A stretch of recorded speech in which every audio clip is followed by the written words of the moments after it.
Totoo bang nabubuhay tayo sa simulasyon? Lahat ng alam natin, bawat tao, bawat pangyayari, bawat emosyon, maaaring isa lamang itong ilusyon na nilikha ng isang mas mataas na sibilisasyon o ng disenyo ng isang banal na nilalang? Maaaring ang ating realidad ay isang ilusyon o panaginip na pinapatakbo ng hindi natin lubos na uunawa ang puwersa.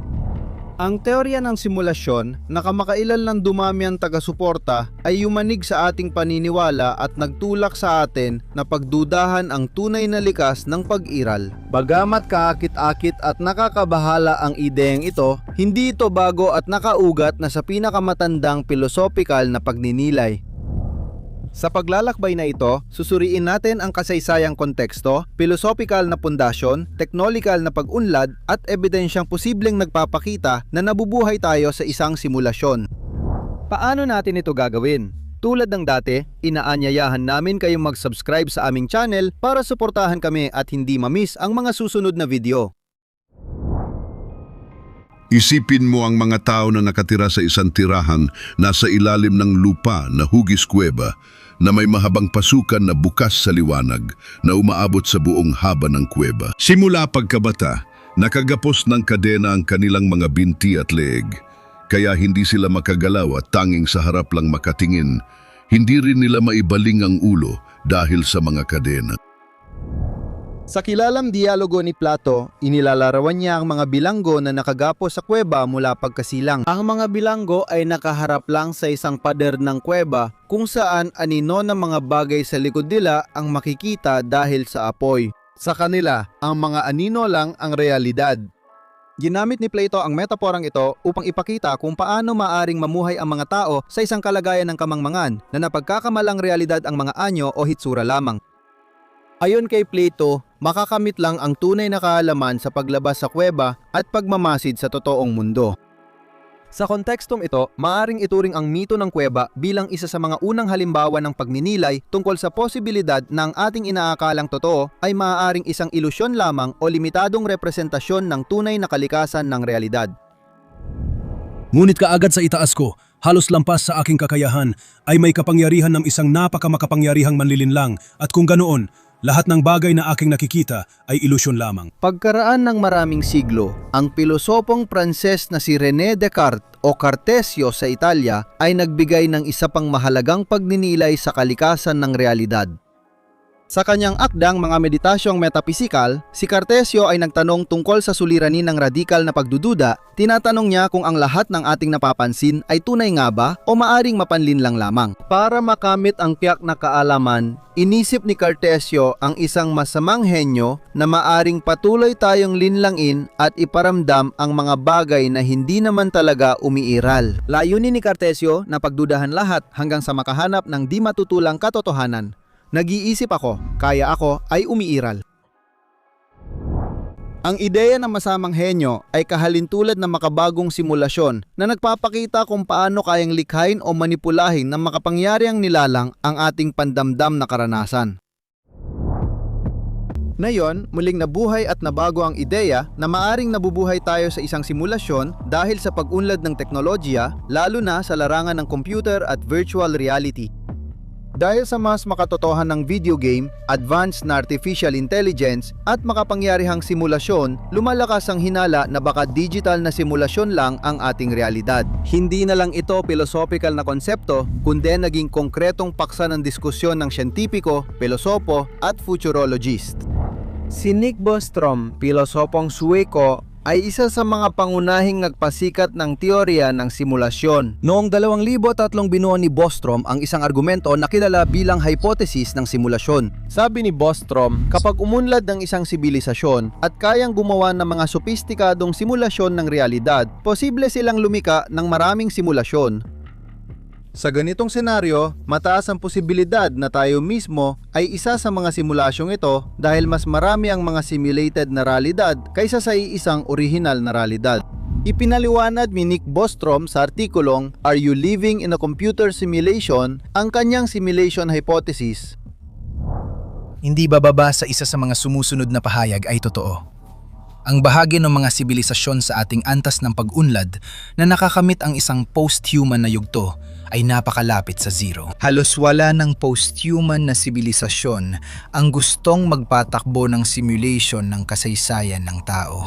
Halos lahat ng mga tagamasid na may mga karanasang katulad ng sa atin ay nabubuhay sa isang simulation.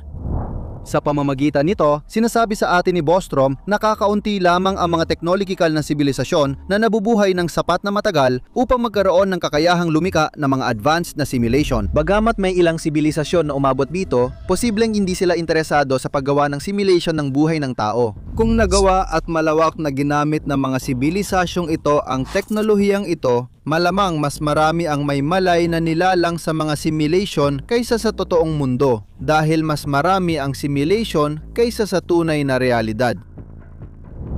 Ito ang konseptual na batayan na nagsasabing posible na ang ating realidad ay isa sa mga simulasyong ito. Isa sa mga pangunahing nagpalaganap ng teoryang ito ay si Elon Musk na ikinagulat ng kanyang tagapakinig nang sinabi niya, Ang posibilidad na tayo ay nasa isang simulation ay nasa 99%. Kung titingnan mo kung gaano kabilis ang pag-unlad ng teknolohiya, mahirap isipin na hindi tayo darating sa puntong ang mga simulation ay hindi na mapagkakakilanlan mula sa realidad.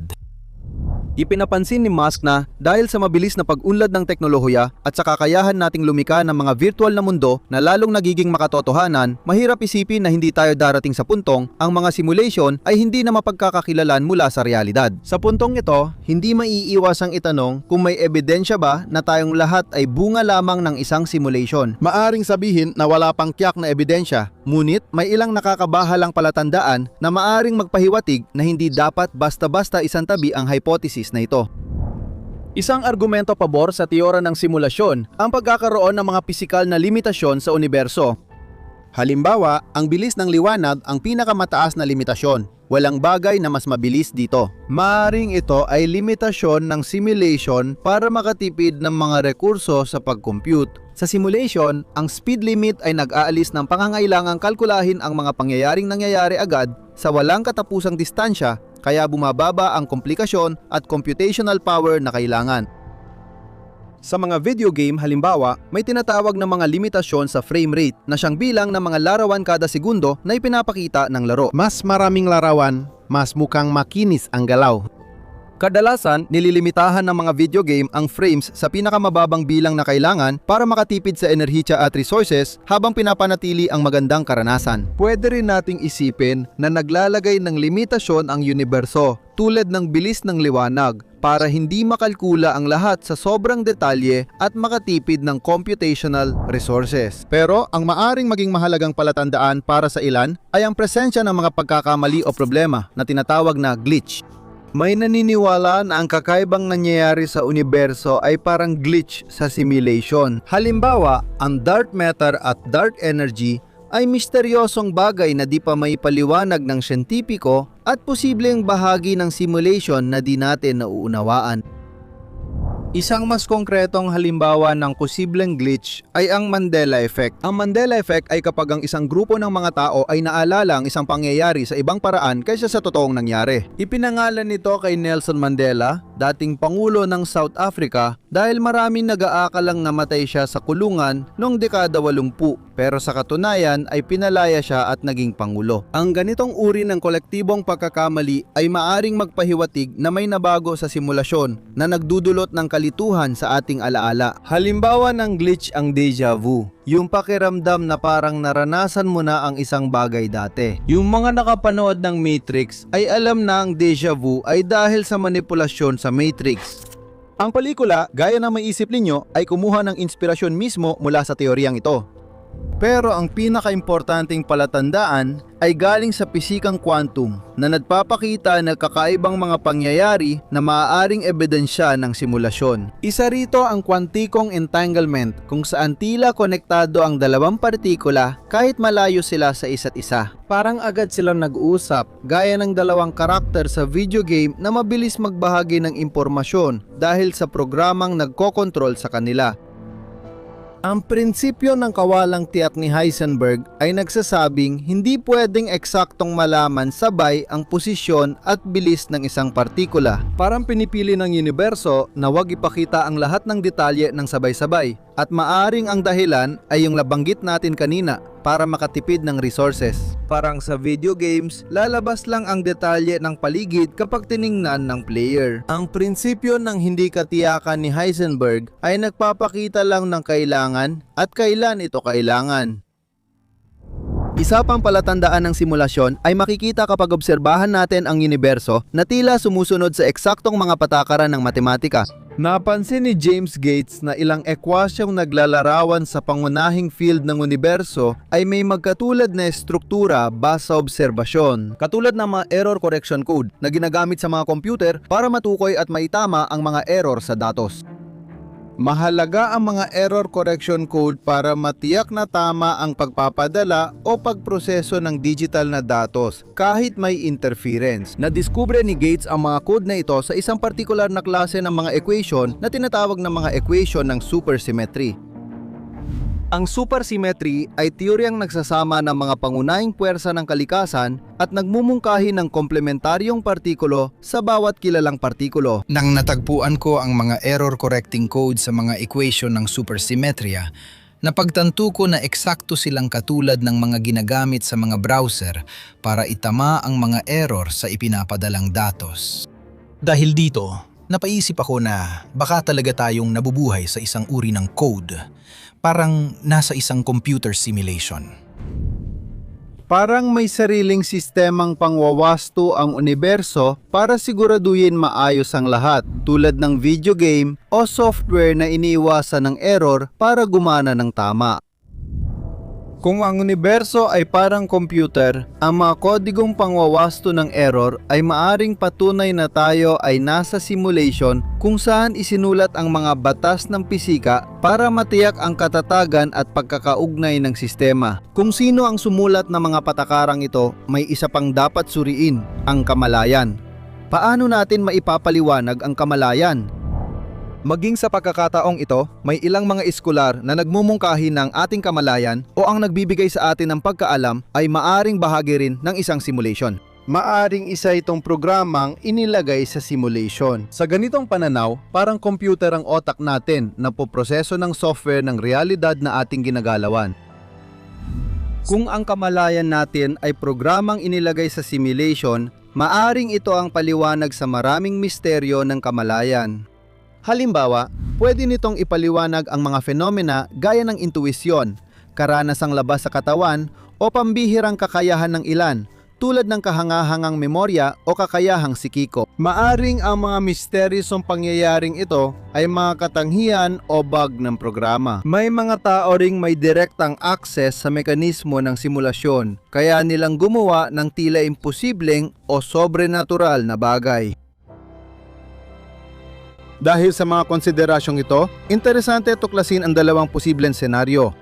Ang teorya na tayo ay gawa ng advanced na sibilisasyon na gumawa ng simulasyon at ang ideya na ang ating buhay ay mula sa banal na plano. Ayon sa hipotesis ng simulasyon, isang advanced na sibilisasyon na mas technological kaysa sa atin ang gumawa ng napakalaking simulasyon na ating tinitirhan. Ang sibilisasyong ito ay kayang magdisenyo ng mga virtual na mundong hindi maipagkaiba sa realidad, kung saan bawat aspeto ng universo mula sa pisika hanggang kamalayan ay programado at ginawa.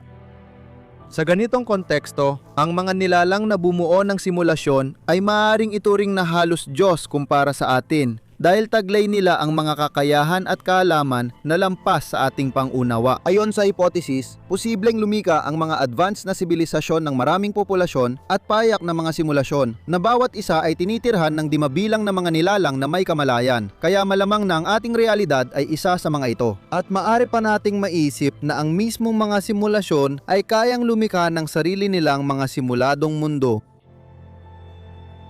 Samantala, ang tradisyonal na pananaw sa Diyos na transcendente ay nag-aalok ng ibang perspektibo, ngunit hindi ito ganap na salungat. Imbes na technological na simulasyon, maaari nating isipin na ang universo ay bunga ng banal na plano, ng nakatataas na katalinuhan na lumika at namahala sa mga batas ng pisika at ating pag-iral. Ayon sa pananaw na ito, ang universo ay hindi basta-basta produkto ng pagkakataon, kundi sinadyang idinisenyo na may layunin.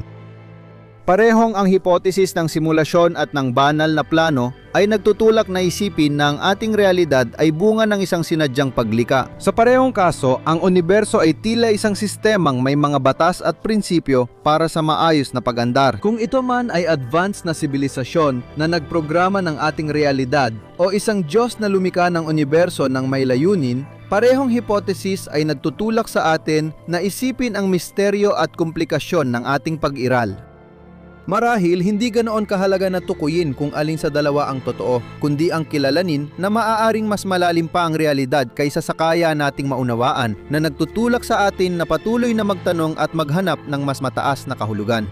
Sa puntong ito, talagang interesado kaming malaman ang inyong opinyon. Ipaalam ninyo sa amin sa mga komento kung ano ang inyong iniisip. Kung nagustuhan ng video, huwag kalimutang mag-subscribe sa channel para hindi ninyo mapalampas ang mga bagong pagtalakay. Hanggang sa next na kwento!